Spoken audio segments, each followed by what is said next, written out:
The lies we believe about church hurt and spiritual abuse keep us stuck, hold us back, and keep us from healing.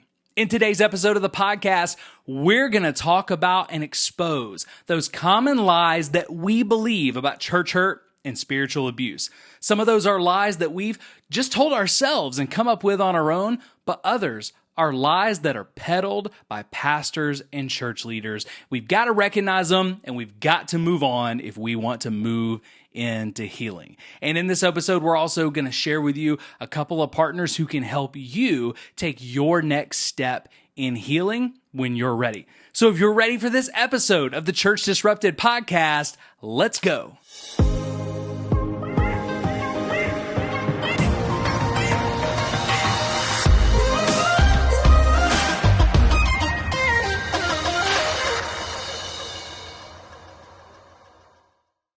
All right, guys, welcome back to the Church Disrupted podcast with your host, Jeff Cochran. I'm here today with Sean Reese and Corey Laster, and man, do we have a treat for you today. We're going to talk about something that a lot of our listeners have dealt with, you've wrestled with, but you just really didn't know where to land with it. You didn't know what was true and what wasn't.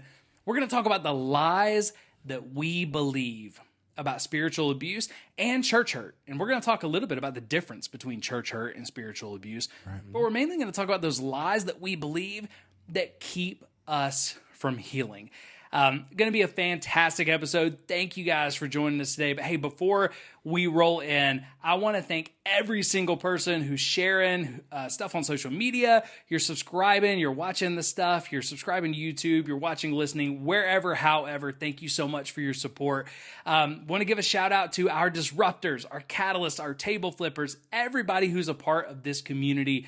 You guys are awesome, and we wouldn't be able to do this without you. It's been really cool getting to know you guys. So, hey, if you've been on the fence and you're not sure if you want to join the community or if you're ready to join the community, you can do that really easily. Just go to disrupted.church. Try it out. If it's not for you, that's okay. But we've got a community full of people who say, hey, this is really, really helpful. And I'm grateful that they're a part of it, and we don't want you to have to walk through your church hurt journey alone. So if you're looking for people to connect with, join that community, and thank you to every single person, whether you support us on social, you join the community, or you've been supporting us through Cash App, PayPal, Venmo, whatever. Thank you. You guys are the stars, and you're making this thing go. But let's talk about the lies that we believe about church hurt and spiritual abuse. And that's when usually you've been hurt, you've been through spiritual abuse, and whether it's 2 days later, 2 weeks later, or 2 months later, eventually you start buying into some things that maybe people have told you, or sometimes no one says anything at all, and you start wondering, was this really as big of a deal as I thought it was? Is this just me? Am I crazy? Am I going overboard? And before we know it, we talk ourselves into feeling guilty over what we're feeling. So then we hide it, we don't talk about it, and we never get over it. So I'm going to hit you guys with some of the lies that we talked about specifically to make sure I'm not missing any. And you may be listening right now, you may be watching and say, hey, I've told myself that lie. I've been told that lie. If you recognize these, man, we just want to tell you we're so sorry that you heard that lie, but we're going to help you navigate what parts of this is true, what parts of this is lies, because we've all been through this. We've heard some of these things before. So things like, it's my fault, or it's your fault.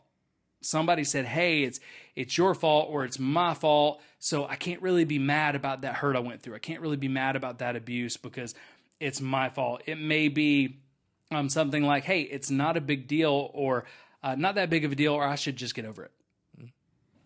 You may have heard that again from someone else. You should just get over it. It's not that big of a deal. But you guys and I, we know if someone tells you just to get over it, that doesn't help you heal at all. No. Zero. I've seen it, but I'm not Elsa. I don't live like her. I don't just let it go. It's hard. It's too hard. You can't just let it go. When someone tells you to get over it, it just invalidates everything you went through. Yep, it invalidates everything that you felt. Have you experienced that, Corey, where someone said, hey, it's not that big of a deal, just let it go? Absolutely. Like, there have been many times where, and in past times when I was absolutely positively certain that something I had encountered or something I had walked through was a huge deal. and then you'll get that really, really nice head nod or head tilt. The nod your with heart the head sigh. Yeah. And it's, hey, that's really not that big of a deal. So then you end up just backtracking and going, well, why do I think this is a big deal? And it causes a lot of self-doubt and a lot of self-concern. Whereas if we could just find ways to not invalidate what someone's feeling, but instead make sure that they feel at least heard, Yeah. a lot of times I believe that would solve a lot of that issue. Yeah. Well, the first thing somebody wants to hear when they've been church hurt or they've been spiritually abused and they bring it up, you want to be heard. Yeah. You want to be validated. Not that everything you think is right, not that you're perfect. You don't want people, just cowing down and telling you what you want to hear, but you want it to be validated that, hey, this pain I'm feeling is real. Yes. And when someone invalidates it, you may intellectually even believe them and say, hey, it's not that big of a deal. I should just get over it. But then you can't. Yeah. Like physically, you can't. You're still getting triggered by things. You're still getting frustrated by things. You're still getting angry about things. So now you've got this bad cognitive dissonance of, in my head, I've believed it's not that big of a deal and I should just get over it. But in my heart and my spirit, I'm angry and I'm frustrated and I'm sad and I don't know what to do with all those things. And eventually that pain gets to be too much for a lot of people and they just leave the church. And they never say, I'm going to leave the church because of cognitive dissonance. They never say, I'm going to leave the church because I couldn't get my head and my heart to line up. They eventually leave the church and say, I just can't do this anymore. I deconstructed. I walked away. I can't believe this anymore. Because eventually they say, what has to be true is what I'm feeling. And if it's not, screw it anyway. I'm going to walk away. If that's you, but you're ready to overcome the hurt that you've experienced and leave those lies behind for good, then it's time to contact Rob Scott at the Forgiveness Link. In as little as 8 sessions, they can help you to transform your life and to ditch those lies that you've believed for good. And hey, I don't know how it works. I don't know how they do it. I just know it does work, and it worked for me. And it feels like mental health magic every single time. So you can contact them by heading to disrupted.church and checking out our partners page. If you reach out to them, you can schedule a free consultation at any time. There's no strings attached. And if you like the plan that you come up with, they're going to give you a special rate just for being a Church Disrupted listener, and they're going to give you a free session. So if you are ready to take your next step of healing, to ditch those lies about church hurt, religious trauma, and to leave that hurt behind for good, contact Rob Scott and his team today and see what they can do for you. It transformed my life, and I believe they can do the same thing for you. Now, let's get back to the podcast. Well, and I hear a lot with this kind of thing specifically. I've heard it from pastors, from friends, from just everybody. They'll say, it's like they're just snowflakes. They're weak. I hear this one. I hear a lot, and this one makes me mad. Maybe because I identify with it a little bit. Is millennials. It's all millennials. It's a millennial way of thinking. Is that all of us here are up at the elder end of the millennials. We're elder millennials. Right. Or exennials. We're vintage millennials. I like that. But people have said like, oh, this is just a millennial mindset. We never went through that when we were at church and stuff like that. We never had to deal with, we weren't weak, Yeah. They're just snowflakes. Yeah. They're just weak. They're just sensitive. They're just extra sensitive. That's just their generation. Then it becomes, they just have a victim mindset. And you may have heard those not from other people when you've been hurt or abused. You may have heard that about people who have left your church. And you're like, wait, they're really good people. Why did they leave? You ask some questions and you start hearing things like that. Yeah. You may be on a church staff and you ask about someone leaving and you hear from your bosses or from someone in a different department, things like that.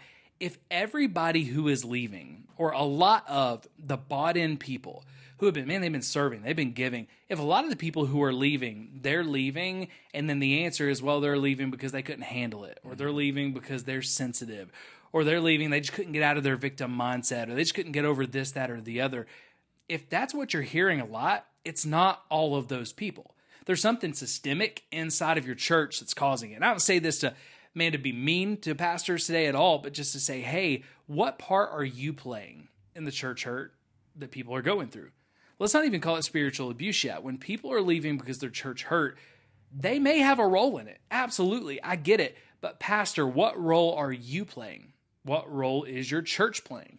And for some senior pastors, you're not telling people this. It's your department heads, it's your youth pastors, your worship pastors who are telling you that about volunteers that you've seen, that you've cared about. Oh, they got their feelings hurt. They were overly sensitive. They were in a victim's mindset. And if you keep hearing that from your staff, then senior leader, you got to ask the question, hey, what's really going on here? Sit in on some of those meetings. Talk to some of those people, because you may find there's some systemic things that your church is doing that's hurting people and cause them to go through that. Yeah, when your back door is as big as your front door. I was in marketing for a long time, and I saw that not just in the places I work, but I saw it in other churches that I talked to, worked with, and even businesses, but mostly churches, that they would get plenty of first-time guests in, but they never seem to be growing. And you're like, well, maybe we're just not marketing enough. Well, no, that's not the issue. It's something else, and you've got to dive deep and find out. It could be a bunch of little things. Yeah. It could be one big thing. It doesn't matter what it is. You have to figure it out and take care of that issue, and then you can start to grow. Once you close off, I mean, there's always going to be people leaving church. Right. They're moving away. They got their feelings hurt. They did misinterpret something, whatever, or they just like, hey, I just need somewhere else. This isn't right for me. And that's natural. That's okay. Like the church is the body of Christ. Even our bodies are shedding cells all the time. Yeah. It's natural for someone to go to a church in a season. It'd be a great church for you in that season. And then a few years later, it's not the church for you. So if you're leaving quietly, you're leaving easily, and you're just going to another church because it's a better fit, you're moving from one community to another community that's a part of the same body, right? Yeah. That's okay. I think it was Tim Ross that said it. People are going to leave your church, and that should never scare you as a pastor. Right. What should bother you is if they're leaving violently, they're leaving angry, or they're leaving quickly, like in the middle of the night, right? Those things should actually bother us, because that's a good indication that something's wrong. Yeah. But if you're a church, and so you've been in church marketing, you've been a part of larger churches, so this will make a little bit of sense to you. But if you're a church of 7,000, 8,000, or even 4,000 or 5,000, and you're getting 6,000 to 10,000 first-time guests every year, so you got all kinds of people coming through your door because you got a great service, you got great worship, you got a great preacher, then if you're not growing, or you're growing just a little bit, the answer isn't that everybody's not sticking. Yeah. The answer is likely that there's a whole lot of people who've been with you for a while who are falling through the cracks, or who are leaving, or there's something wrong. They've been church hurt. They've been spiritually abused. And whether it's, for the pastors that are listening, whether it's people fell through the cracks and didn't feel cared for, or they were actively spiritually abused, it should bother you the same way, because these are sheep in your flock that you want to take care of. Yeah, and for pastors, that's a great metric. I'm getting a little marketing here, and this is not really that podcast for it, but a great metric is like that. If you it doesn't have to be thousands, doesn't have to be hundreds of first time guests. Just take a look at your first time guests. You should be tracking that, just so you know who to care for and how to reach them. And then take a look at your average attendance. And this isn't. I'm not a numbers guy. I don't care if you're a church of 20 or 20,000. It doesn't matter. I mean, it really doesn't matter. Every church is called to be what they are, and they should steward what they have. So it doesn't matter.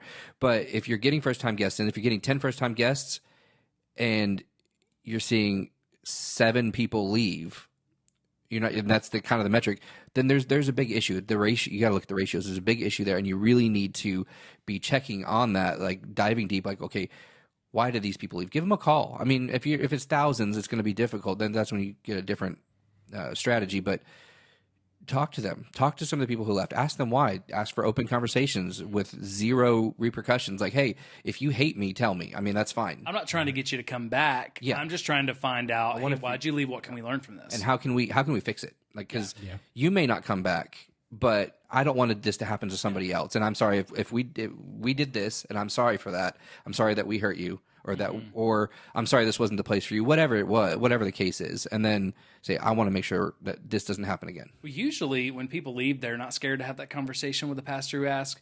It's the pastor who's scared to have the conversation. Right. Because, man, if you're a pastor, and again, I've been in your shoes, that hits our identity. Like, oh my gosh, they left me. They didn't leave you. They left your church. They may have left because of you, right? But likely it may have been something else.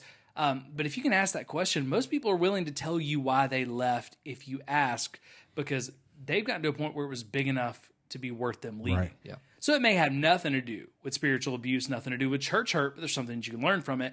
And you're right, that's not this podcast, but it's okay to stop and talk to pastors and help them, because we want to help pastors, because even though this podcast is mainly to help people heal, who have been abused and been through church hurt, we also want to help pastors who say, I don't want to do that. Yeah. I want a better way, right? And I think that's super helpful.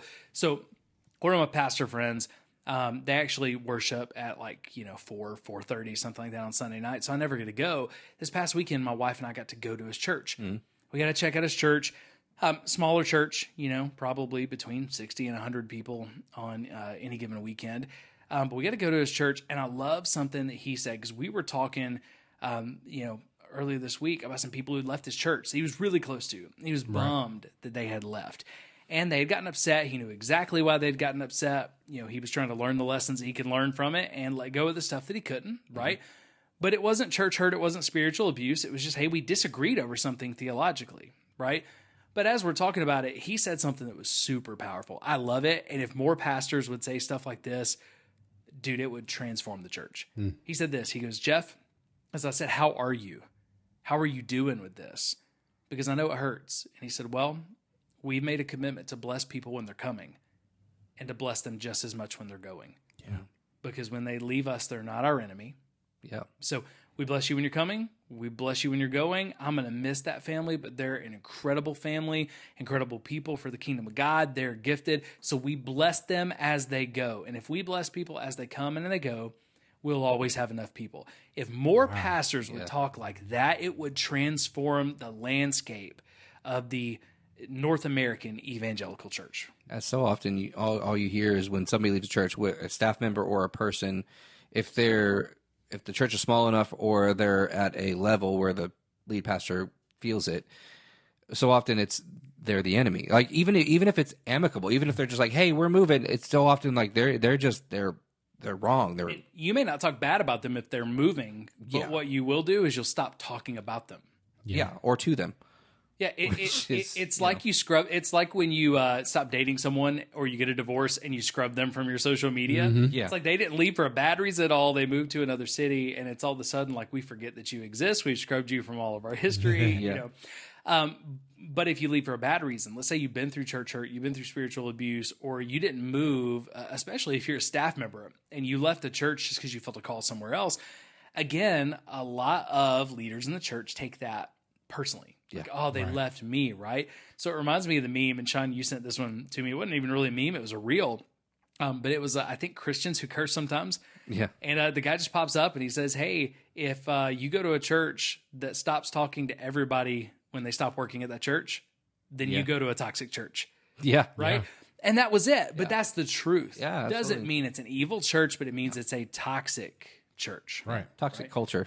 Yeah, and I still talk to people, man. I still have some great friends that talk to people fairly regularly who I went to other churches with, right? And we may not talk every month, we may not talk every week, but we talk regularly. And when I see them, because I went to see them just to love on them, I pray with them when they let me know things are going on in their lives. And when we go see them or we talk to them, it's like no time has passed, Yeah. Yeah. right? They're at a different church than I'm at because I got called somewhere else. So again, if we could get better at blessing people when they're coming, but also blessing them just as much, if not more, when they're going, right? Yeah. Because if we bless them even a little bit more when they're coming, then we let them know we're blessing you because you're a part of our thing, Right. versus we're blessing you because of who you are and because of what God's called you to do. So we talked about a couple of these lies already. And again, these are really popular lies that we believe for a lot of different reasons. And sometimes they just come up from the inside because of Christian culture, whatever. It's my fault. It's not a big deal. I should just get over it. This one's really big to me. I think this one's really, really dangerous. It's also for some of you who have been through abuse in relationships. You're going to recognize how dangerous this is in relationships outside of the church. But it's the lie that it wasn't real abuse.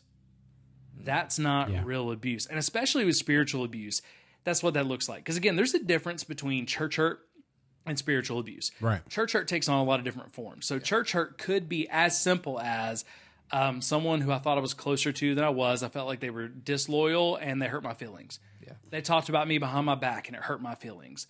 Church hurt could be, anything that small. But church hurt can also be a lot of things that are bigger. And the majority of the church hurt stories that I hear classify as abuse. And one of the most helpful things that we can do in modern evangelicalism or in Christianity as a whole is to be able to say, hey, when I hear that church hurt story, that the majority of church hurt is abuse, That doesn't mean that, the church needs to be shut down and everybody needs to stop working there or be fired. But we need to be able to call abuse and get better at treating people better, right?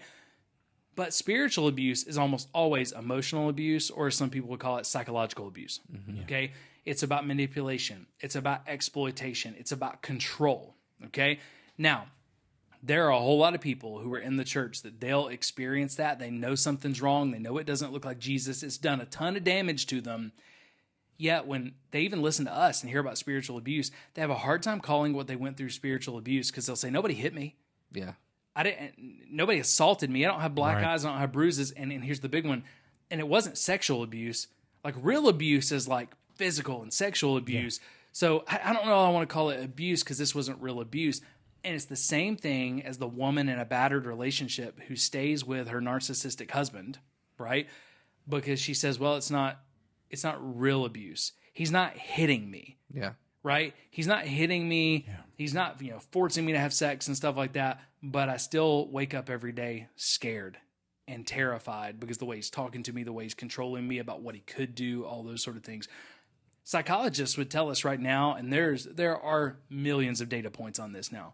Psychological and emotional abuse is just as damaging as physical or sexual abuse. Right. Right? Yet the lie that many of us believe, and I'm looking right in the camera right now because there are some people watching this podcast right now and you have believed this lie. You know what you went through wasn't right, but you've let it go because you said it wasn't real abuse. Okay? It was real abuse. If it was abusive in any way, it was real abuse. And I can tell you that because, again, I've not only talked to hundreds of people, but just my own story. I had the same PTSD diagnosis as guys who have fought and killed hundreds of people in war, who have seen their best friends get murdered in front of them. I've got the same PTSD from emotional and verbal abuse and living in a house of it for a decade. Yeah. There are some of y'all that have been going to churches that are emotionally and psychologically abusive. They're spiritually abusive, which covers even more than that. But that's spiritual abuse. You've been in that church for 5, 10, 15 years. You've got some spiritual PTSD. But if you go to a psychiatrist, they're going to diagnose you with PTSD, and they're not going to call it spiritual PTSD. They're going to call it PTSD, post-traumatic stress disorder. Why? Because that thing you went through, that abuse you went through, that trauma you went through has messed you up to the point where it's messed up how you eat, how you see the world, how you feel about certain things. And if we don't get it under control, if we talk ourselves into believing the lie, it's not real abuse, then what happens? It's the same thing as the military guy who comes back who doesn't deal with it.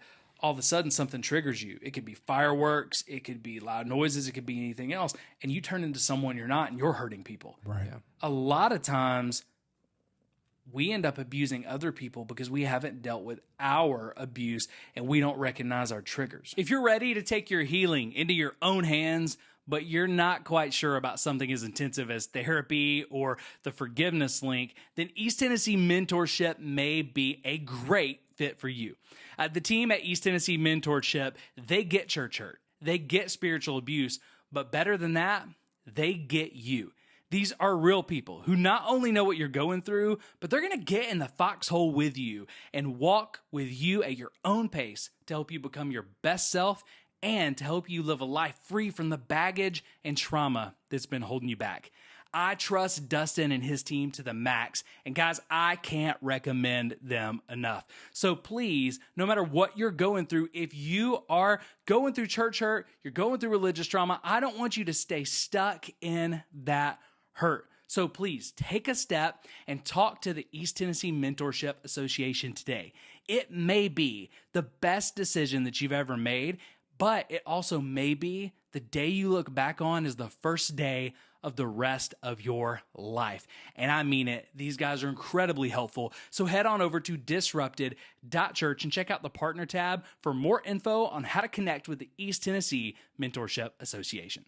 If it's caused you trauma in the church, it is spiritual abuse, and it's just as much abuse as physical or sexual abuse. It's different, but it's going to affect you in a lot of the same ways. Well, I mean, if you look at abuse, all abuse, any kind, it's all emotional abuse because black eyes heal. Mm-hmm.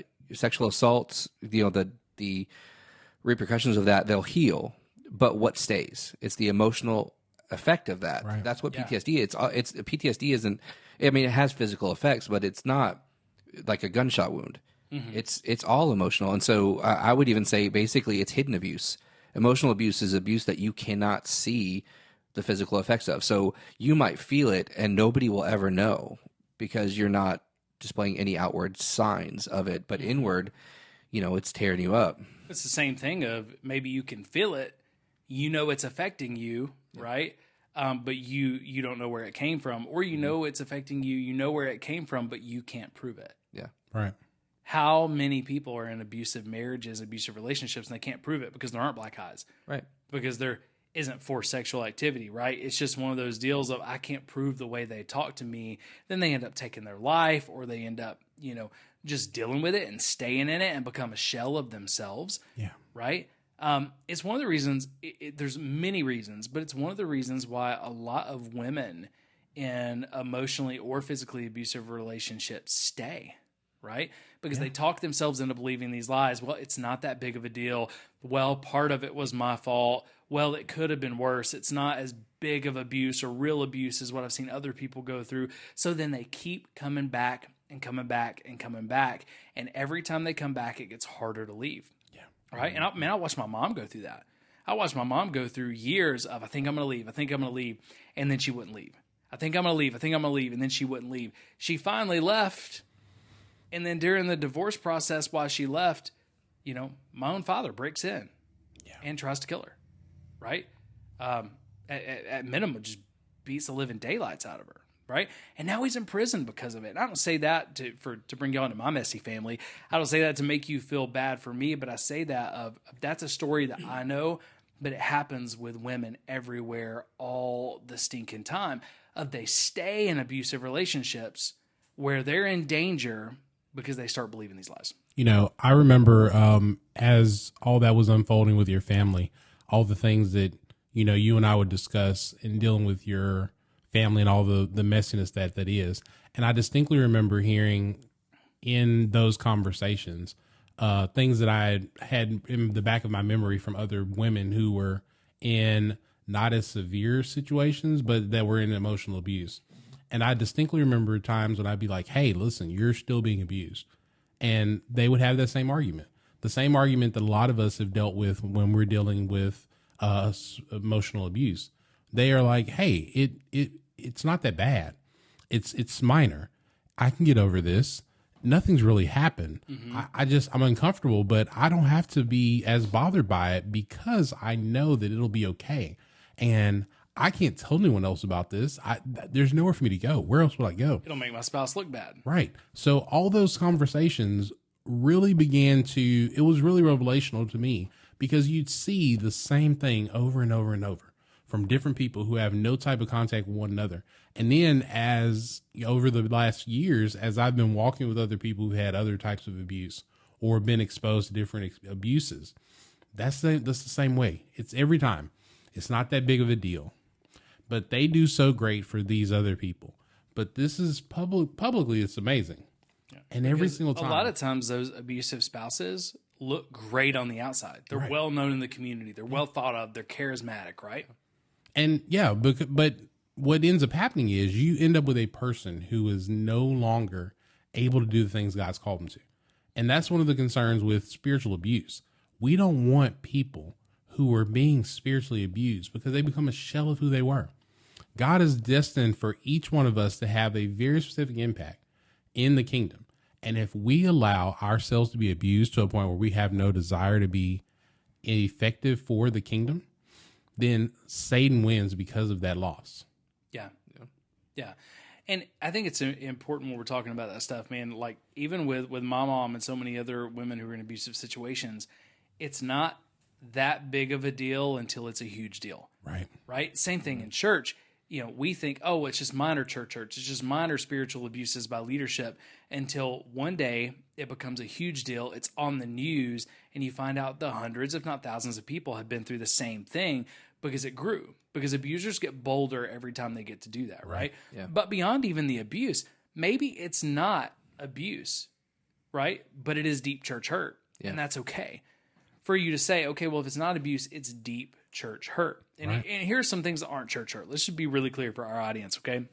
It is not church hurt when a church leader holds you accountable for sin or holds you accountable for your actions, okay? Yeah. That's not church hurt. It is not church hurt if all of a sudden you don't get scheduled, to serve in a certain place or to be on the platform, right? But it could be church hurt and it could be spiritual abuse if you all of a sudden stop being scheduled and no one tells you why because you disagreed with someone. That's different, right? But here's what, even if it's not spiritual abuse, here's a good definition to me of church hurt. It's when you've gotten hurt and traumatized by a brother or sister you trusted in the church, okay?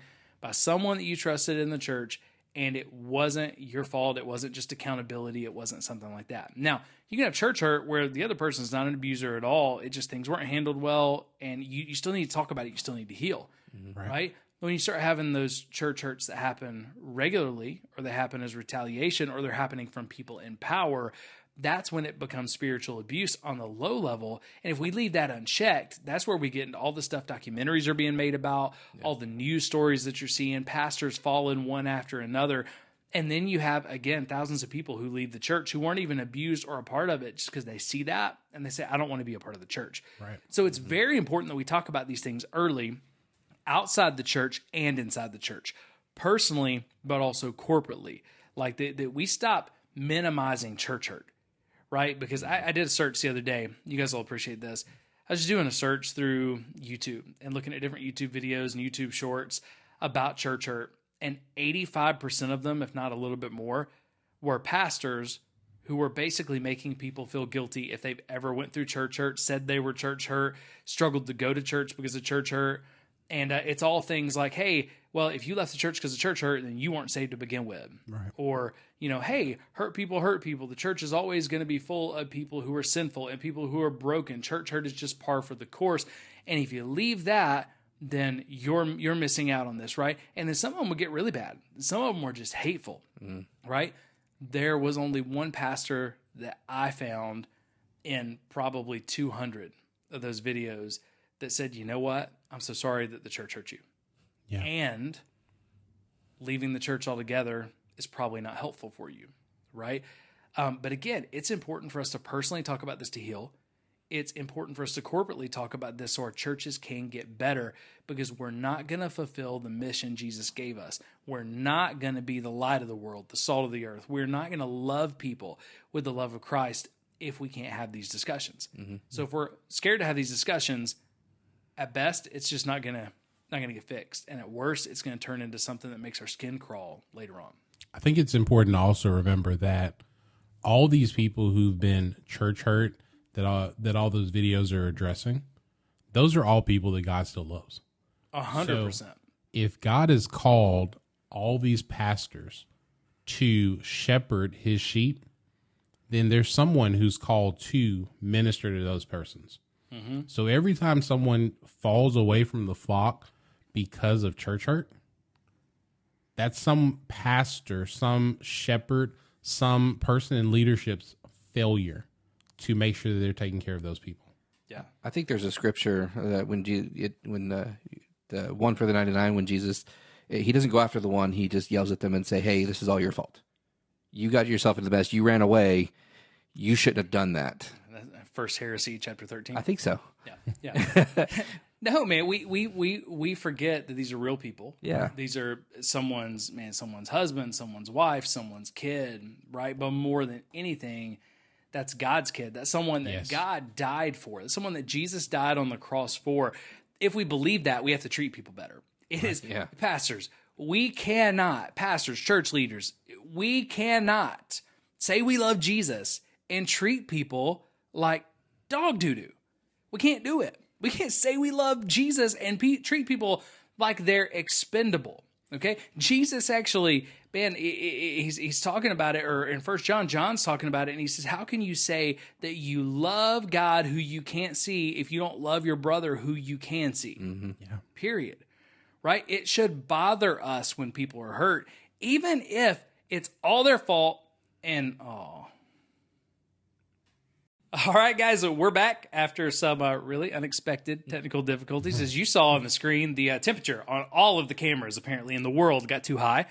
And that was the saddest sound I think I made that I've ever heard in my life. Saddest sound I've ever heard you make. You guys didn't see it because we were trying to get the equipment working again. When these guys heard that sound, they laughed uncontrollably at my I'm holding it in right now because So- I'm not. All right, so one more time. All right, just for the laughs and the memes and all the things. You can hear it. There's not going to be any sound because it's just going to be giving the temperature warning. But here we go. Here's the sad awe one more time. All right, now let's get back to it. John says in one of his letters, how can you love God, who you can't see, and who you haven't seen, if you don't love your neighbor, who you have seen, your brother, who you have seen? We have got to care more for people. Yeah. And even if we think the church hurt they've went through, even if we put it in as church leaders, air quotes, the church hurt they went through wasn't real, or we don't think what they went through is spiritual abuse, even if it was their fault, we should still care for the people. Yeah. Because they're sheep, because they matter, because they're God's kids. I think if we can just remember that, these people are God's kids, all right? Because you don't let anybody mess with your kids, Right. right? You let people mess with your friends. You let people mess with you. You let people mess with your spouse to a degree. Nobody messes with your kids. These are God's kids, right? Yeah. And even the ones that you may say, well, they got church hurt, but they weren't saved. They're still God's kids. Right. They're still kids he's trying to adopt. Like he is trying to adopt them, right? So we have got to care. It's got to bother us when people leave our church because they're hurt, because they're abused, when they're traumatized in any way. That's got to bother us. And guys, at the same time, we can't stay stuck Right. in our trauma. And most people who go through church hurt and spiritual abuse, I'm just going to talk through experience with a lot of people, but also my experience. I think the easiest thing to do is stay stuck. Right. Yeah. To not fully process it, to never fully be able to walk back into church, your relationship with Jesus the same, and you stay stuck in this sort of limbo to where eventually you completely either deconstruct, leave the church and say, screw it, I'm out, or you're bringing your hurt back into the next church you go into, causing all sorts of issues, right? And you're continuing to cause issues for you because your spirit's still hurt. Right? Your soul is still hurt. So we've got to deal with this, but we can't deal with our hurt if we're believing the lies, right? So we talked about most of the lies already, but let's talk about a couple more. Well, before you do that, Yeah. I did have a thought. I wanted to go back, and we talked about abuse, like all different kinds of scenarios of abuse, emotional, sexual, physical, and all the scenarios that we talked about were the wife getting abused and staying in the way. But a lot of times, and I want to make sure, the reason I'm saying this is I know it's semantics and all that, but the reason I'm saying is a lot of times we forget that men get abused too. Right. Yeah. Our society as a whole does that. I mean, we're all men here and we all don't think about it, specifically because we're not typically, but I don't want that to translate also as men don't get spiritual abuse as well, because Yeah, no, men get abused sometimes. They get, it's not just, it's more rare that they get physically abused, but men in relationships, like we were talking about earlier, men can get emotionally abused and psychologically abused as much as women can. Oh, yeah. Right. But it's also the thing, let's think about it in the church. I think that's a good point, Sean, because we can really look at the inverse of this. In the church, there are a lot of pastors who experience abuse at the hands of parishioners. Yes. Yeah. Very good point. Like church members are abusing the pastor. Yeah. Now, the larger the church, the more likely it is that leaders are abusing people. The smaller the church, the more likely it is that people are abusing the leaders. Well, and that I see that because there's a larger buffer when you have. I mean, when you have a large church, 5,000-10,000 person church, the average parishioner has almost zero access to the pastor unless he goes in the lobby or is like walking by and they say hi. Yeah. And that's it. But when you have a smaller church, there's a lot more access, which means a lot more opportunity to get hurt. That's why you see that. I think you see that variation. But I've seen it. I mean, I've seen it in churches. I've seen it where you got deacons or you got people on the elder board or you've just got influential tithers and they hold the pastor hostage to what he can think, what he can say, what he can believe, what he can preach. Because they're going to remove their support or they're going to remove their giving or he's going to lose his job. I mean, making it really simple. I still remember being a youth pastor, and in one weekend, I was so young. I was like 19, but in one weekend, I got a tattoo, my first tattoo, and I got my ear pierced. And I'll never forget the chairman of the deacon board the next day comes in because he heard I had my ear pierced and had a tattoo. He comes in the middle of the Sunday school class that we're leading, and literally the first words he says, he opens the door, big sound, every kid in the room's looking at him. There's like 26, 27 kids in the room. And he goes, "What are you, gay?" That was how he entered the room. Right. And I'm like, excuse me, someone else teach this class, right? So I try to take him away from the students, and he's talking so loud that they can hear it. Wow. And the dude is just railing on me, like legitimately thinks I'm gay because I got an ear piercing, and then I am the world's worst thing because I'm teaching Sunday school that way. And that dude abused me like crazy. Not only that day, at all. Yeah, not only that day, but he was trying to get me fired pretty much every day I worked there afterwards until I left. He brought in one day, this was probably a couple of weeks after that, he brings in, because we'd done a brand new website for our youth ministry, because it was the really cool thing to do at the time was have a website for your youth ministry. We had, some pretty cool stuff on it, but he gets on the website, starts clicking around, gets to, takes a link somewhere else, takes a link somewhere else, takes a link somewhere else. About 7-8 clicks deep, he gets to porn. And he comes in to meet with me and the pastor, and he's like, "I told you that Jeff has all these issues. Jeff is the problem, right? I was on that new youth website, and here's what came up." And he had printed out at his house on his slow inkjet printer, not only porn, multiple pictures of porn, and dude had zoomed in on what he wanted to focus on. So I'm sitting there, me and my pastor, and we're just like, that's porn. That's straight up zoomed in, granulated, like on inkjet paper porn. The dude didn't see any problem with it. Can I just say that as a person who dabbles in tech a lot, I thought you were going to say dabbles in porn a little. I was so concerned. I got you. He did not. Sean is not addicted to porn. Okay, it's just a joke. Chill. Or don't chill, whatever. Don't care. We really don't care. So, as somebody who dabbles in tech quite a bit, you have to know how to get to those places. It doesn't happen by accident anymore. Like, it's not like, back in the 90s where you clicked on link to yahoo.com and everything downloaded on your computer. This was like early 2000s. Early 2000s, that's still not the 90s. They had good pop-up blockers and stuff like that. This guy didn't, judging from the quality of his inkjet. He had to work to get there, is my point. Yeah, Right. well, he did. And he had to know. So this same guy, because those first two are a little funny. By the way, they weren't funny at all when that was my life. Absolutely not. Right? It wasn't funny at all when he traumatized those kids. When they just hear the chairman of the deacons opens up the door, "Are you gay?" Right? But here's what's worse. Months later, I'm at my wit's end. I'm almost ready to leave this church, and again, I'm a pastor at that point, so I've experienced abuse on both sides. I've abused probably on both sides, right? We all have the propensity to hurt people or to be spiritual abusers. We just got to learn from it and get better. But I remember it had gotten so bad. The guy was trying to get me fired constantly. It had gotten so bad that the doctor had actually diagnosed me. I was having stomach issues. I can't remember what they called it, but because my stress levels were so high, I couldn't digest meat anymore. I just stopped eating like chicken and steak or anything else, or I would get sick for days. I could barely eat anything. I had to eat stuff that was really super easy to digest. And the doctor said it's just because of stress, what's going on. Well, I didn't want to tell him at the time as a pastor. It's with this chairman of the deacons is like ruining my life, right? But I'm dealing with that. I've been doing that for months. And I get a call one night at about 9:30. It is late. And here's the chairman of the deacons again. He's upset about something else. And he calls me.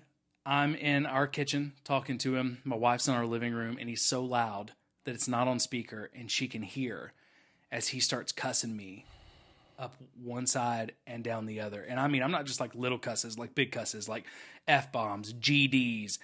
And I'm sitting here thinking, this dude is the chairman of the deacons at this church. He's talking to me as the youth pastor at his church. And he's not using them even in context. He's just talking at me. He's cussing at me. Right. And I ended up having to leave that church with really no backup plan and no job because it had gotten so bad. Now, the next few churches I was at was great. They treated me great. Of course, there's always things you're going to be frustrated with, but there's Right. no real church hurt or spiritual abuse.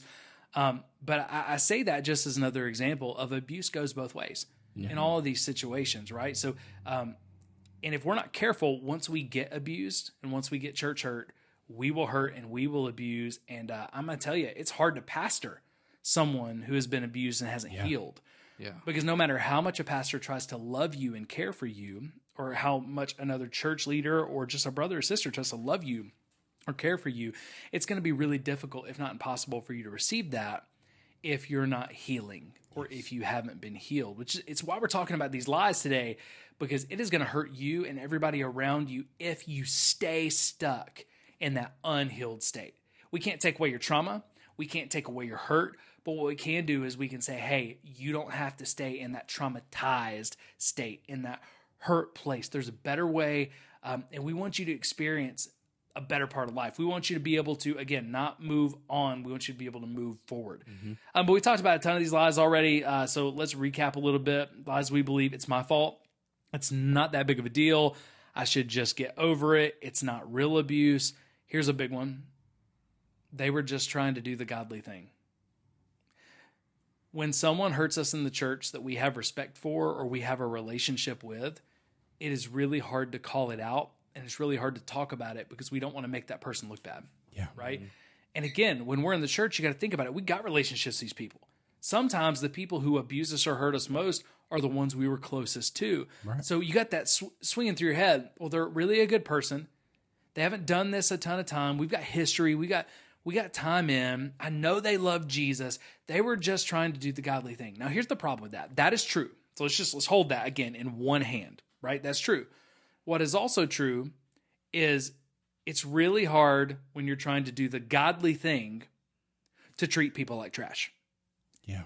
When you're trying to do the godly thing, and we know what the godly thing is from Scripture, and pastors especially, of any kind, they are trained enough that the expectation is they know Scripture inside and out, right?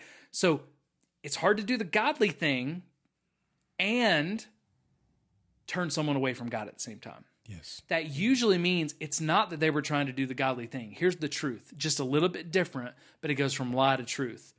They're a godly person who got in their flesh, and I got in the middle of it. I got hurt. I took the bullet. Okay. Doesn't mean that person, that Jesus is done with them. It doesn't mean that they're terrible. It doesn't mean they don't need to be in ministry. Or they need to lead the church. They need to be arrested, whatever. What it means is they got in their flesh. They made a mistake, but we got to say that wasn't right. Okay. But a lot of times what we'll say instead is we'll say, well, they were just trying to do the godly thing, because we keep all of this, again, all of our good experience with them.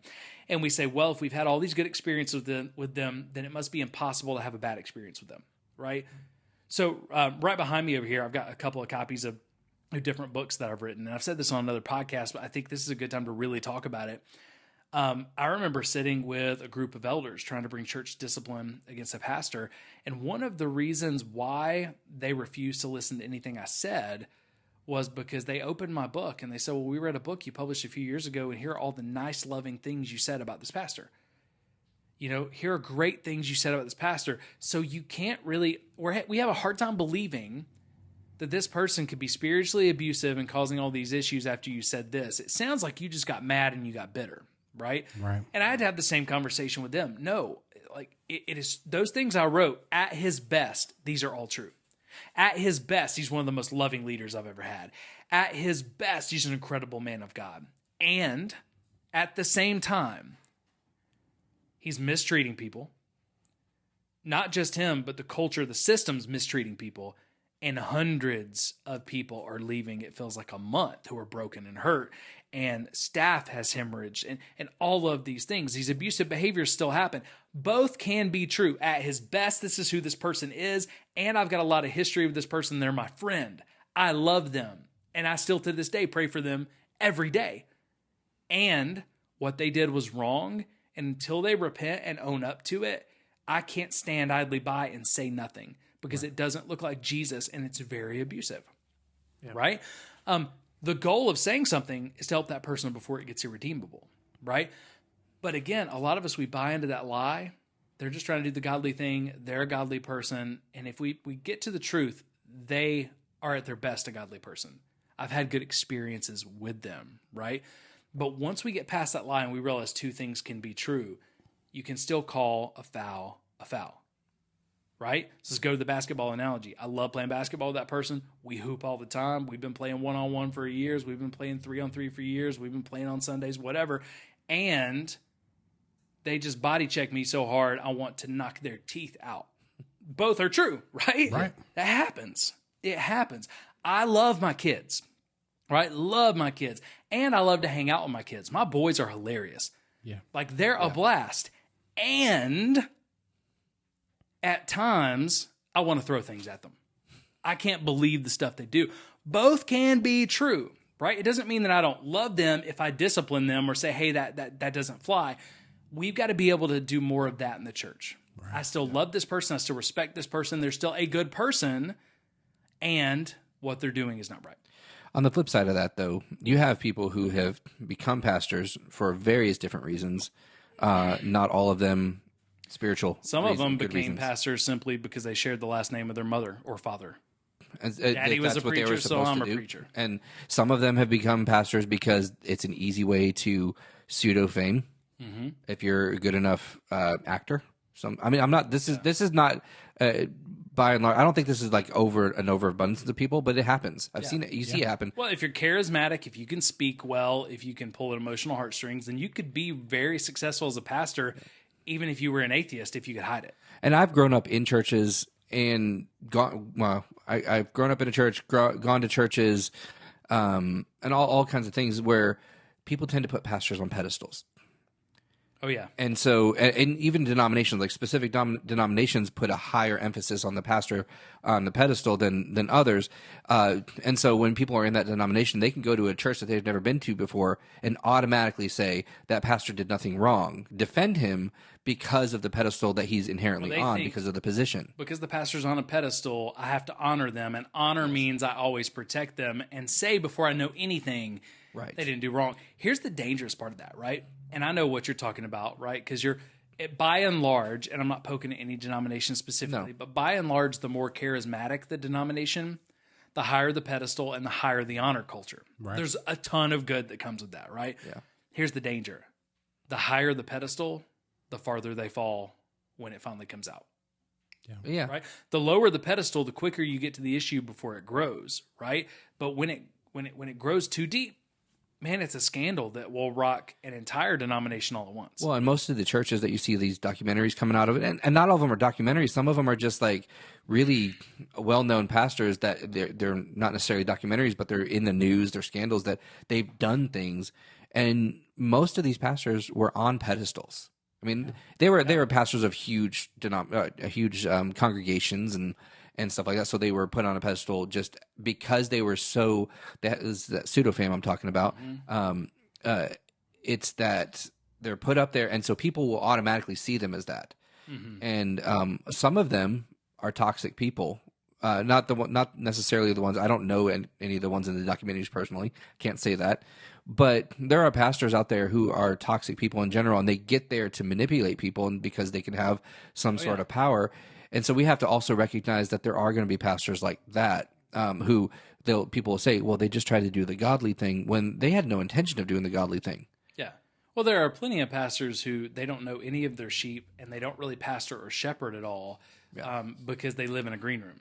Yeah. They're professional speakers. They're in a green room, and anywhere they go to preach, they have a rider. You're going to give me this specific snack. You're going to give me this specific type of water, which I've been on the other side of that, right? Yeah. I've been in green rooms, right? Mm-hmm. I don't have a rider, never do. Whatever snack is fine. You don't want all the green M&Ms in one bowl? But I've also, I've ran conferences. I've done stuff like that. I've been in charge of not only running the green rooms and bringing in the speakers, but I've also been the guy that drives them around, or I've been the guy that makes sure that they're comfortable, that sets the stuff out in the green rooms, right? And it is crazy. Like, you'll go from one speaker to another. You may have a speaker that you paid $10,000, $20,000 to speak, and don't get me started there, but that's real, right? Yeah. I don't think it's the best use of tithe money. I think it gets a little crazy, but at the same time, speakers in any arena of life get a lot of money. I've been paid a lot of money to speak, so I'm not going to trash that. But man, I've had speakers to where their riders stuff like, you got to give me, man, I got to have Fiji water room temperature, and it needs to be natural spring water. Yeah. Right? Down to the color, like you get a certain snack, and it's down to the color. So if it's like M&Ms, which color M&Ms do I want in the bowl, right? Some of them, it's been down to the smell. I want this Glade plug-in. I want it to smell this way, right? Yeah. And it gets nuts. So if you have that green room mentality, and I know pastors who do, that's not the majority, but if you have that green room mentality, you're never going to protect people, right? But the ones who have got that green room mentality, they've earned it because they're such good speakers.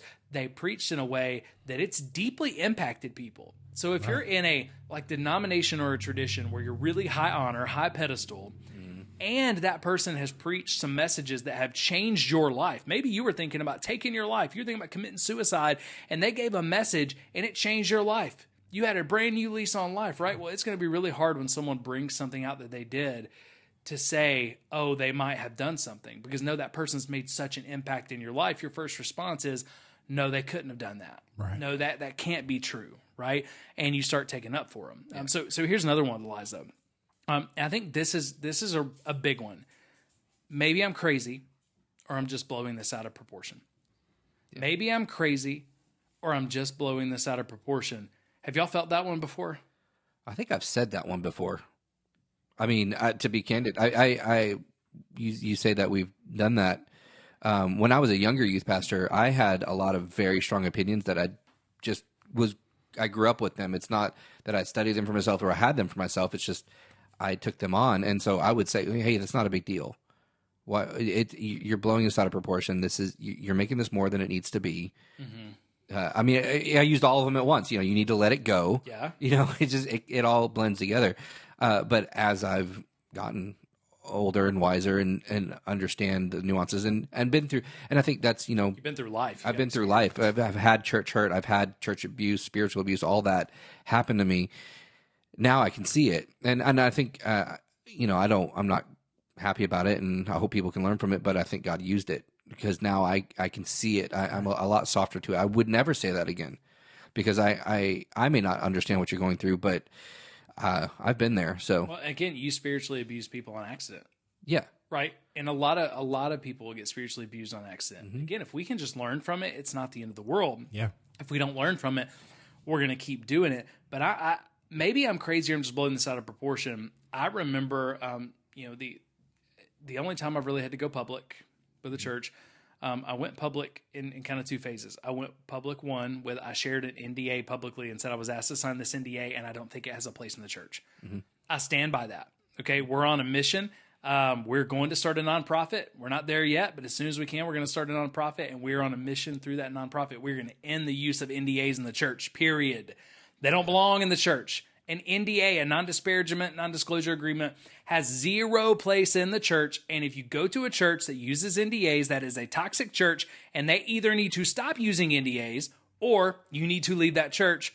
Soapbox over. But I shared that NDA, and that was all I shared at first, and then later ended up having to share an open letter and tried to do spiritual discipline behind the scenes, church discipline behind the scenes before we got there. But when I shared that NDA, I still remember being about 4 days removed from sharing it. And man, I just got sick. I got sick because I love the people at that church. I'm so grateful for a lot of what that church has done for me when they're at their best. Mm-hmm. And I all of a sudden realized that not me, but that NDA had cost them way more than I ever thought anything I did could. Right. Yeah. And I didn't set out to hurt them. I set out to say, this is blatantly sinful and it can't keep going on. Mainly because I think I was the first person out of over 100 NDAs I know at that church to not sign it and go, this isn't right. Okay, so this has been going on for a while. But outside of all of that, I realized that people got so upset about the NDAs that, man, it cost them massive amounts of tithe money. Yeah. It cost them people who left the church. And then I started feeling bad because I never wanted the church to hurt, right? Mm. I don't want to tear down churches. I hate it so much. And more so, I know the people there. And I know a lot of good people there. I know people there, some of the people who are responsible, who, again, at their best are awesome. Mm-hmm. And at their worst are dangerous, right? But again, I have those relationships. So I'm struggling. And all of a sudden, it's like, God, I remember praying. And I was crying in my room. No one else is around. I'm just crying. I'm like, God, I hate this. Right. I hate this. I didn't want them to be hurt that bad. I didn't mean to hurt them that bad. And it took someone else close to me praying with me for me to hear God's voice enough to say, Jeff, you didn't hurt them that bad. You shared something that shouldn't have happened, and it hurt them that bad because it's been allowed to grow. Mm-hmm. And if it hadn't been allowed to grow that long, it wouldn't have hurt them that bad, right? But there were a couple of days where I was struggling, and I was like, oh my gosh, am I crazy? Did I blow this out of proportion? And part of that is because I had people, constantly coming back at me saying things like it's not a big deal. The lies we've already talked about, right? So they would say things like, it's not a big deal. You should just get over it. They were just trying to do the godly thing, this, that, and the other, all these excuses, until eventually I started hearing those, even though I didn't believe them, and saying, you know what? Maybe I'm crazy. Maybe I'm blowing this out of proportion. Maybe this is my fault. And I went through that whole cycle of lies we talked about Right. in probably a 24, 48 hour period. But every time I started talking to other believers, every time I prayed about it, and every time I started looking at the facts, I needed to share what I shared.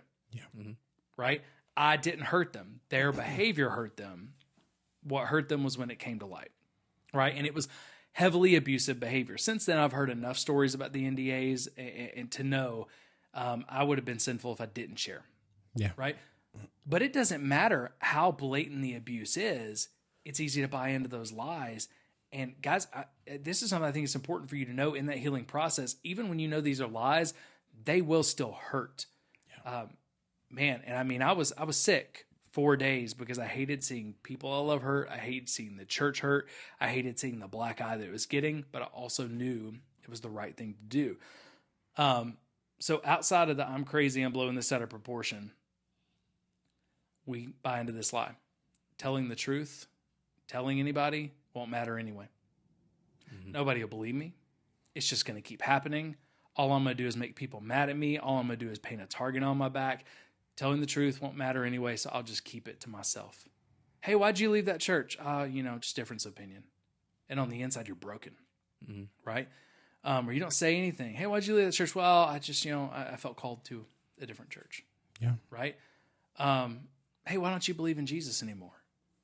And we don't walk through what got us there.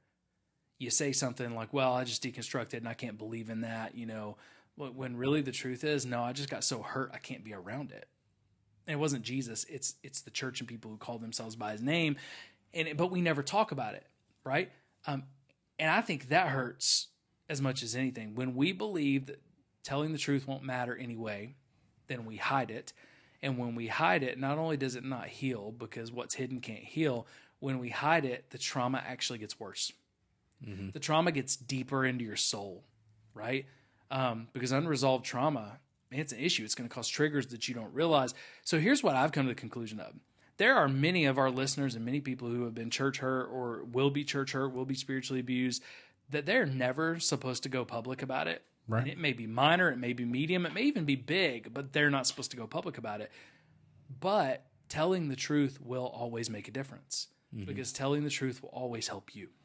Yeah. And the only way you can heal is to tell the truth, right? When you tell the truth, it sometimes helps other people, because someone else around you may say, I'm just going to listen to you and help you heal. They may also say, hey, that's a bigger deal than you think it is. Yeah. And you need to do something about it. You may say something just because you want to heal, and then they say, oh, that's happened to me and 5 other people. Okay, well, now we got a whole separate deal, right? Yeah. But again, it may just be for you to heal, but whether those people change that hurt you, whether the church gets better and changes or not, whether you get justice or not, that's not what we're after. If you're after justice, your trauma is going to grow. Okay. Yeah. We can't go after justice. What we can go after, though, is simply, I want to heal. And that starts with me telling the truth to at least one other person. And I want to get to one last lie that goes with that. I should keep it to myself. Telling the truth won't make a difference anyway. I should keep it to myself. Here's the problem with keeping it to yourself.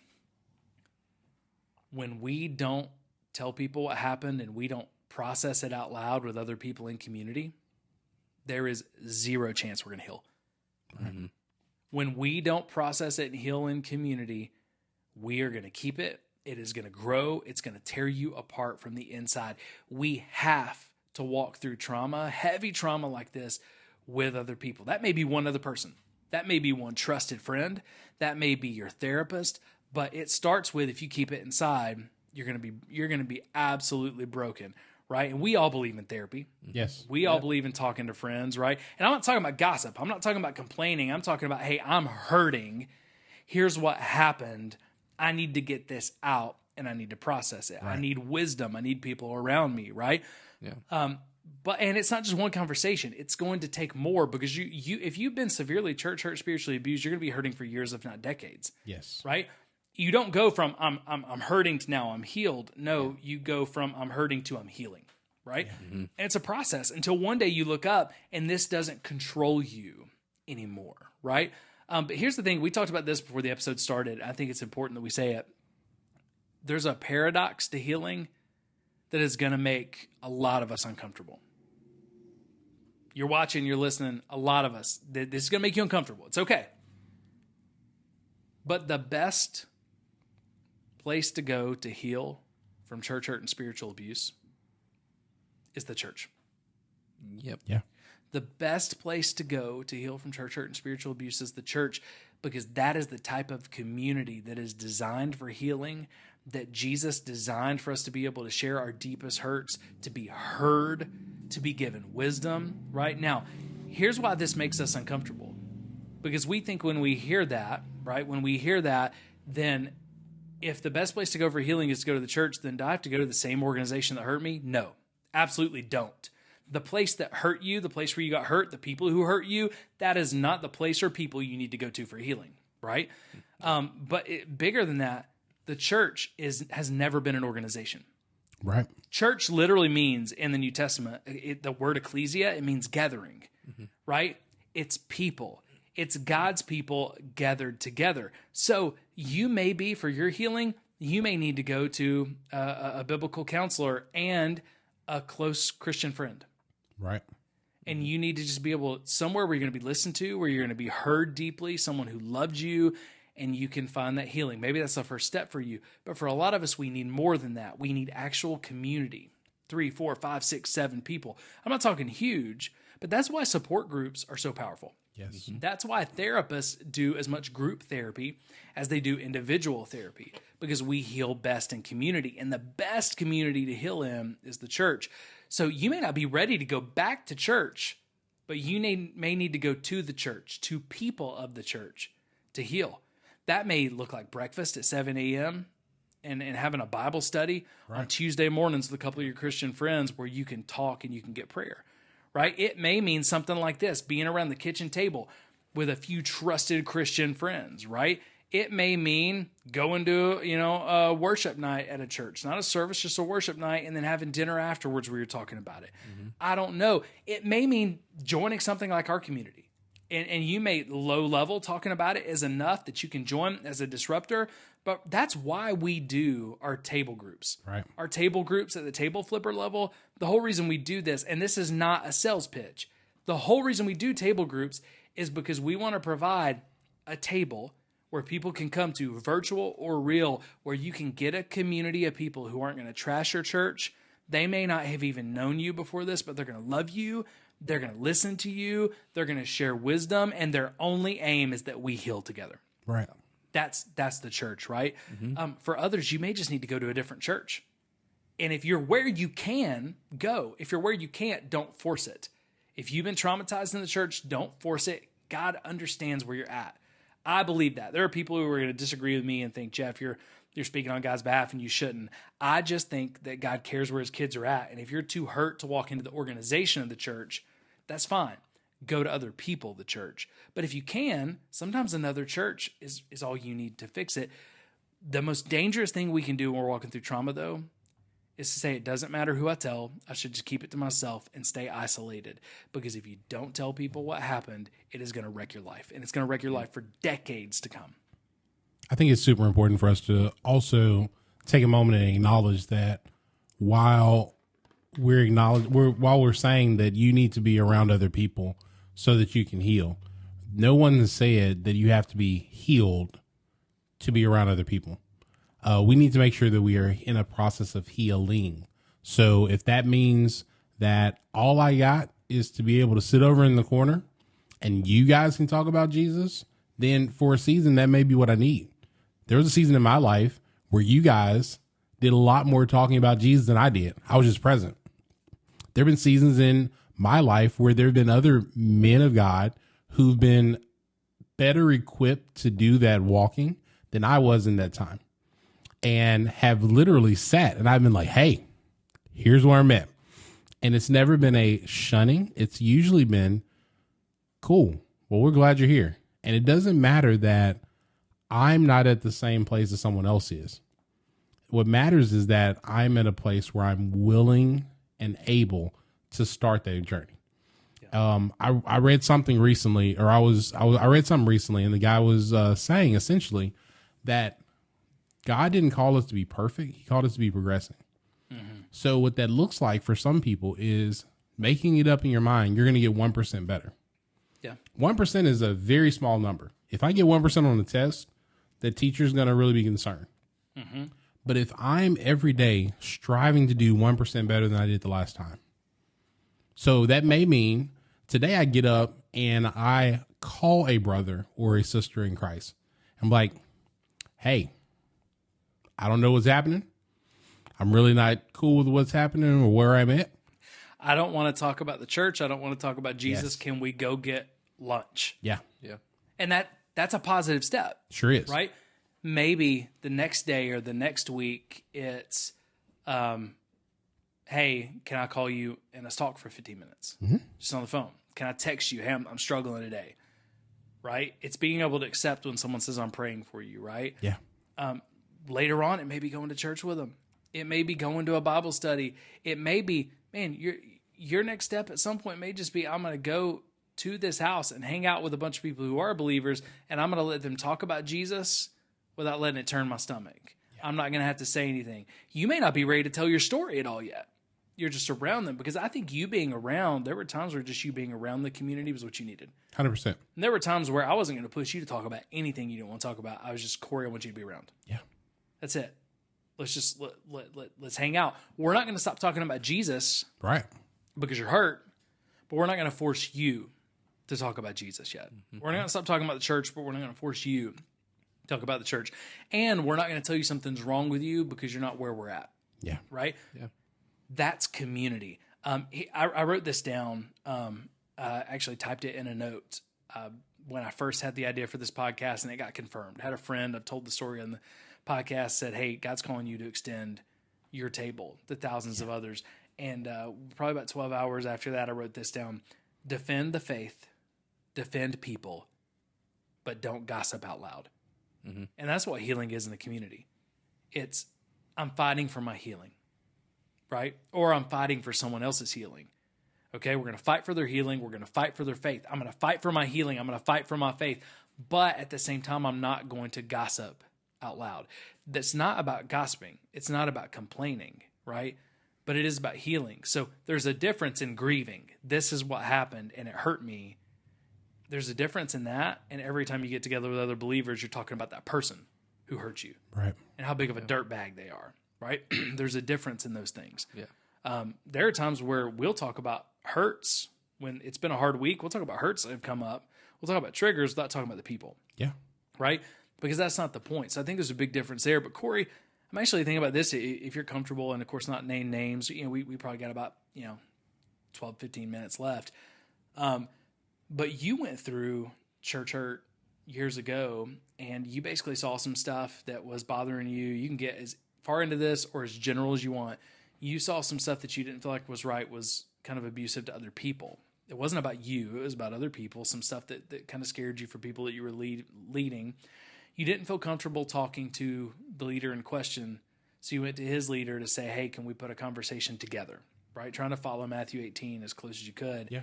And you heard a lot of these lies and then had to fight off believing a lot of these lies, because it would have been very easy for you to sweep it all under the rug and not do anything. But at the end of the day, you realized, no, this has to be addressed, right? Again, whatever you feel comfortable with, but would you mind sharing that story? Because I think all of these lies were either told to you or you believed as you were walking through that. So, it's funny because, like, you and I have had years of friendship and mentoring both directions and all those things. But as soon as you start talking, I realized exactly what you're talking about. Yeah. And I think that it's amazing that you would be able to acknowledge that time, because even though it wasn't at a point where you and I were physically close, we still had a brotherhood where we could still have those combos. It was a time where we saw each other physically the least. Right. Yeah, it was rarely, if ever, we saw each other. But I was really concerned because there was a person who was in a leadership position, and this person had a character flaw that I was a bit concerned about. And I was really uncomfortable with that character flaw. And I mentioned it in passing. I was like, hey, I don't really know. And it wasn't just about them. It was about how that character Correct. flaw, how it was being put into action, how it would affect people they were ministering to. Yeah. So what I did is I mentioned it in passing to that person, but never really made a big push about it. But as I saw that continue to So you did try to talk to them about it. And Yes. It just kind of got. Yeah, it was completely ignored. Not even like acknowledged. It was a 100% ignore. Okay. And then I had a conversation, I think, with you, and I was like, hey, I don't know how I feel about this. This person's doing this. I'm worried about how it'll affect the Correct. ministry. And quite honestly, we aren't close enough for this person to feel comfortable to talk to me and to allow me to observe what they're saying and what they're Things you're doing. seeing them do that you're uncomfortable with is not the kind of thing you would do with people that you're not close to. Correct. Yeah. So we talked. What happened? So we talked in your suggestion. I'm trying to remember exactly how you put it, but essentially it was, hey, you should, have that conversation with someone, because it may put those that I was caring for, but other people who may not have that same comfort level or the voice to be able to speak up. Yeah. Make sure that we're not allowing them to get hurt in the process. Yeah. So I sent you to someone that I thought was safe and said you can have this conversation a safe way. It's not going to hurt Correct. that person or anyone else, but can start the conversation to get it addressed. yeah, absolutely. And that's what I did. And me and the person that you sent me to actually had a pretty decent relationship. Mm-hmm. And what I observed was a lot of gaslighting and a lot of completely ignoring the concern that I had, which made me doubt that I may have missed something. So you brought this concern. It was kind of a morality concern. Correct. What'd they say? Like, how were they gaslighting you? It was, no, that could never happen. I would never allow that to happen. What you're saying is essentially that I made a mistake, and I would never make that kind of mistake. You actually told me, if I remember this correctly, and tell me if I remember it wrong, but at one point they looked at you because they'd hired this person and said, I would never hire someone who would do that. Yes.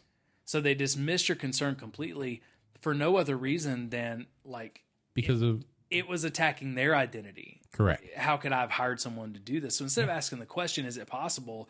They're just like, there's no way. I wouldn't have hired someone who would do this, say this, act this way. Yeah, which was completely insane to me, because the last time I checked, I was human and I make mistakes. We And all do. You're human, you make mistakes. But this person was essentially saying they weren't human because they don't make mistakes.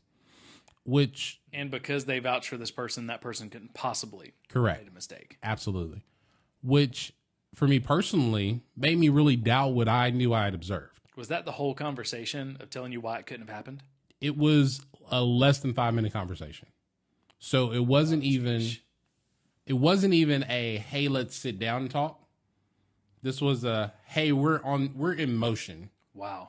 So as we're in motion, let's discuss. And it was just so confusing to me that someone could feel that confidently about their decision making to completely dismiss the way that I felt and the things I'd observed. And it wasn't just stuff that you felt. You were saying, hey, this could end up hurting people in this ministry. This could end up hurting Absolutely. people in this orbit. And you were really, the biggest reason you went to him, it sounded like from when we had this conversation, was you were trying to protect innocent people from church hurt. Yes. If a behavior just needed to change, a simple behavior needed to change to make sure that didn't happen. Correct. So you end up having less than a 5-minute conversation. You get told there's no way that could happen. They totally invalidate everything that you're saying. But this is a person that, again, you had a relationship with. Right. It's a person I told you to go to that I thought was safe. So then you walk away, and that's when, and you started hearing some of those lies right there. What were some of the lies that they told you? Like these lies that we're talking about, what were some of the ones that you heard from them? Maybe not verbatim, but it's how you received it. Was that, it was an identity issue, that their identity couldn't be associated with something like that. Or the fact that they would never make such a decision. It was really... It's kind of a you should keep it to yourself. This couldn't possibly be true. Or Absolutely. maybe I'm crazy. Yeah. Well, it made me feel crazy. So you walk away, and that was what I was going to ask you next. Yeah. You walked away, and the lies really started picking up, because then the enemy gets in your ear, and regardless of what the person meant, because here's my guess. My guess, I'm not even a fly on the wall because I wasn't a part of that. My guess is that person was, they were dealing with an identity crisis, because if I made a mistake, then am I complicit, right? So they're just trying to protect themselves, but they didn't realize the damage it did to you, because when you left that conversation, you started hearing all the lies from the enemy. Yes. What were they? That I was wrong, that clearly my connection with Christ wasn't as strong as I thought it was, because I was misinterpreting what I felt like I was experiencing. Yeah. That if I was as close to God as I thought I was, there's no way that would be what I was misinterpreting. Yeah. Because I could not be that wrong about someone that I'm seeing in person. Yeah. Did I hear that wrong? Did I see that wrong? And these are very practical, like it's Correct. hard to miss things. You may have stayed quiet. Like, and again, tell me if I'm wrong, but when we first talked about this, it felt like you may have stayed quiet and swept it under the rug, except for it kept happening. And when it happened again, you're like, okay, I know what I just heard. Correct. I'm not crazy. Yeah. I know what I just heard. Like, I can record this. I can screenshot this. I can, whatever. I've got evidence. So when you realize you weren't crazy, right? Then you're like, okay, this is a big, and then you talk to other people. Right. And this is a big deal, because you didn't just talk to me. Yes. Once you realize I'm not crazy, you talk to other people. This is a big deal. It needs to be addressed. So you end up addressing it. What ends up happening there? Like, long story short, the behavior changed. The environments that the behavior was occurring in changed. The persons who were witnessing to that behavior were no longer around. And then I realized that it was no longer safe for me to be in that position. Yeah. So I had to separate myself, because after trying to follow Matthew 18 and do the biblical way to address an issue within the church, instead of me being the person who was going to stand up and publicly fight it, because that wasn't what I was called to. My job was to move out of the way, because I didn't want to risk myself being hurt anymore. Yeah. Well, enough change had happened to accommodate you. Right. You ended up having to leave the church. Still love the people. Still love the 100%. church. But you ended up having to leave the church because it didn't feel safe for you anymore, right? And it took a while for you to get back into church. It did. It took a while for you to trust the church again. But what we talked about earlier, and you were sharing some of the stories, that was the season where you held most in community, that started with just other Christ followers, other friends, before you ever ended back in the church. 100%. Yeah. So during that season, I had no desire to be sitting in a row on a Sunday morning at 10 o'clock. None at all. What I had to do was find people who I could feel safe around. People who, because my love for Jesus never changed. Oh yeah. However, my desire to be around other Christians was deeply damaged, because I never wanted to put myself in a position where I didn't feel safe. The safest thing felt like stay away from church, stay away from Christians. But through my relationships, through the communities that I built, I was able to find some healing and be able to start the healing process without ever having to set foot in a church. So I want to thank you, publicly, because I don't know that I would have handled that situation as well if it wasn't for a wise counsel like you. Because sometimes I may fly off the handle and do things very recklessly, but I think that it was really a God moment for me to be able to have those conversations and to process and to figure out the best ways to do that in that situation and in that season, so that I never hurt myself or other believers. And I was able to reaffirm anyone who may have had those same experiences. Well, and man, when I went through hurts, there were other seasons where I needed you and other people to do the same thing for me. Right. We need good people around us. We need other Christ followers around us. If it's not other Christ followers, we need community around us because it helps us do that. But I love your story though, man, because you've re-engaged in the church. All of the things, not just attending, but serving, but going. You know, you're in a transition season right now from one ministry to another.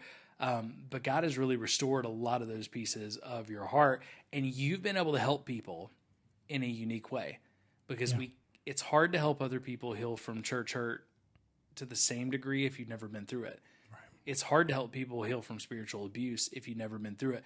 When you've been through it, you can help in a different way. We can all help. If you've never been through church hurt or spiritual abuse, you can still help. And the only thing you have to do, I'm telling you, the most helpful thing you can do is just listen. Listen. Don't judge. Don't give easy Christianese answers. Just listen and love them. Listen and love them.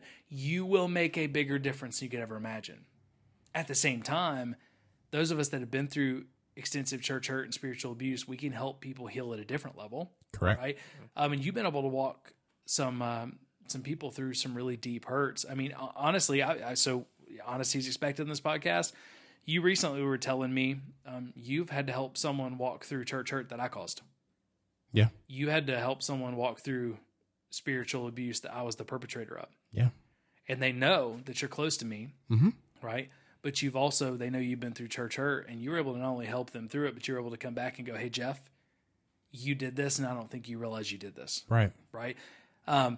Sat down with a pastor friend yesterday for coffee, and as we're having coffee, he's telling me about someone and some spiritual trauma they went through.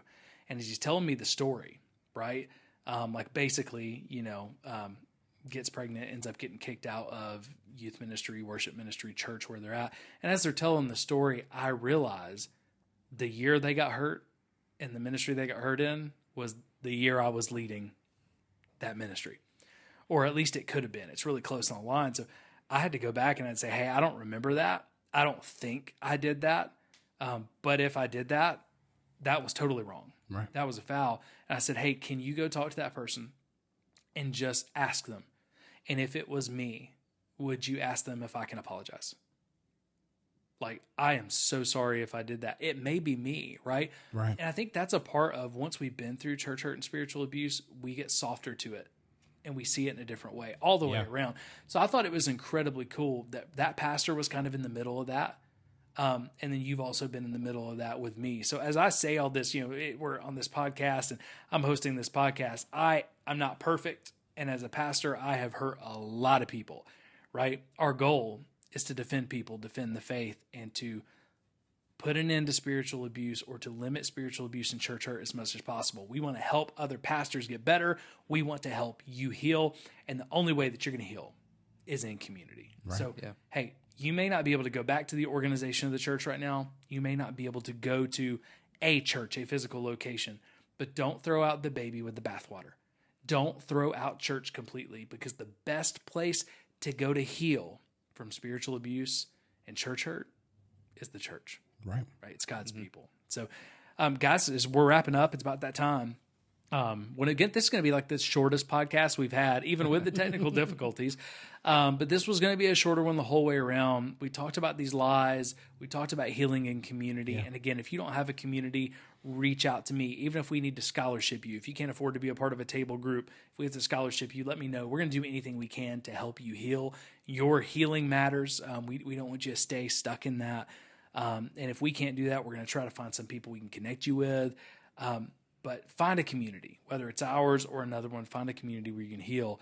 But we talked about these lies. We talked about how to heal. As we get ready just to end the podcast and land the plane today, is there anything else that you want to say to the listener that says, hey, that's me. I bought into those lies. I've kept this to myself. I've told hardly no one. It's hurt me. It's hurt my relationship with God. It's hurt my relationship with other people. But I'm ready to heal. I'm ready to make a change. Maybe they're scared. They could be anywhere on that spectrum. What would you say to the listener, though, that's held that in and has held on to that trauma? I think it's important for us to remember that God loves you. And I'm going to say it again, because sometimes we need to hear that twice. God loves you. God wants you to heal. He doesn't want you to remain broken. He wants you to have the opportunity to become all that he has for you to be. And you can't do that if you're by yourself. We can live on an island all alone, or we can be who God's called us to be and to be in community. So maybe that community it's time for that community to start. And maybe that community starts with you literally just sitting on the other end of the phone. There's some guys that I've done ministry with.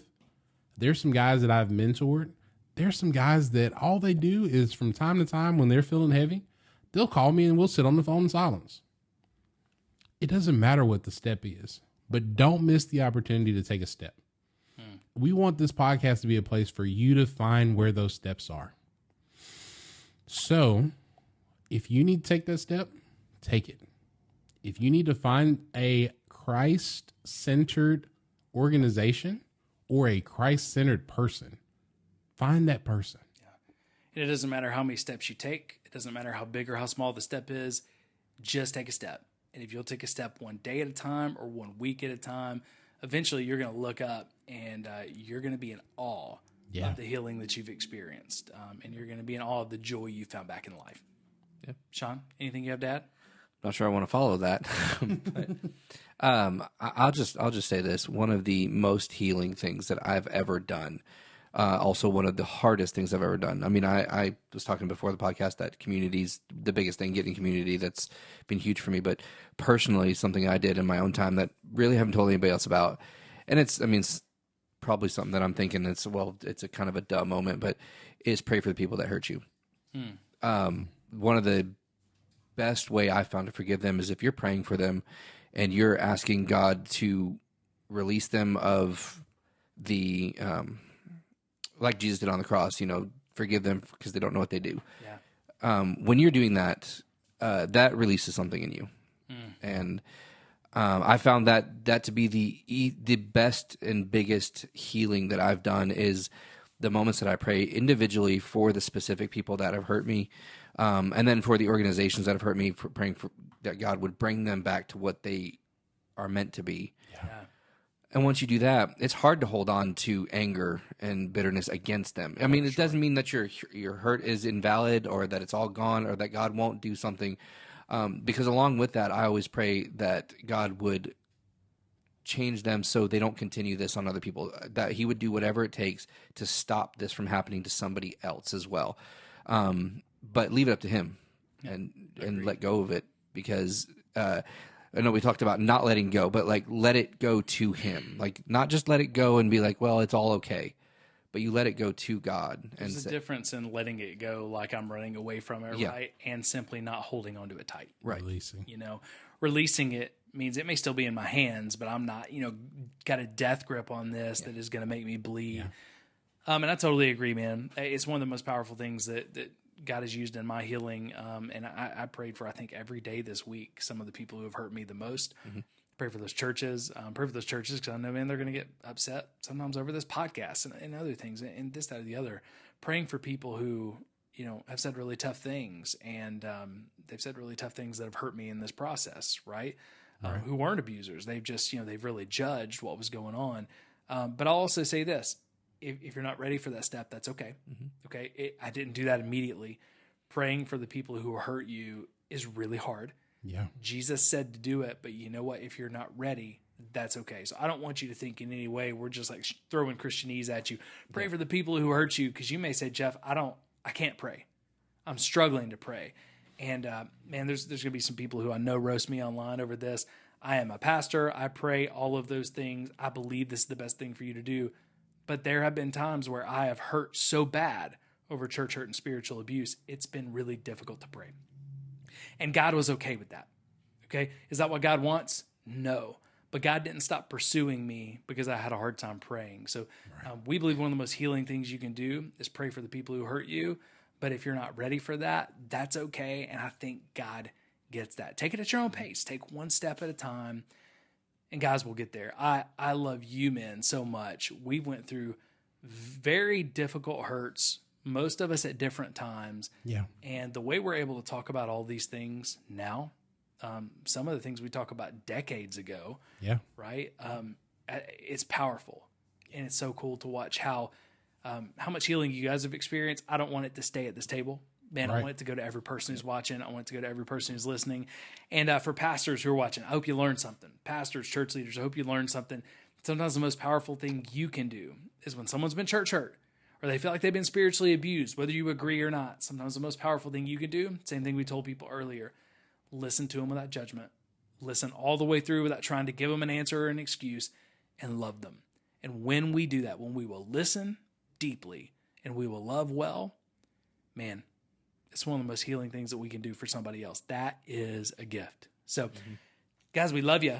Wherever you're at, we love you. We're praying for you. Yes.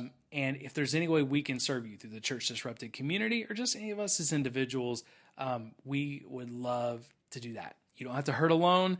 There is healing for you. And I can't wait to hear your story. Can't wait to hear about the healing that you've experienced down the road. So, hey, when you start healing, you start experiencing that, let us know because we want to celebrate with Right. you. But I think that's it. Yeah. This episode, right? So that's it. Been a good episode. A little bit of technical difficulties. The saddest sound you may have ever heard in your life. I don't know. But we love you guys. We're praying for you. We can't wait to see you in the next episode. Adios.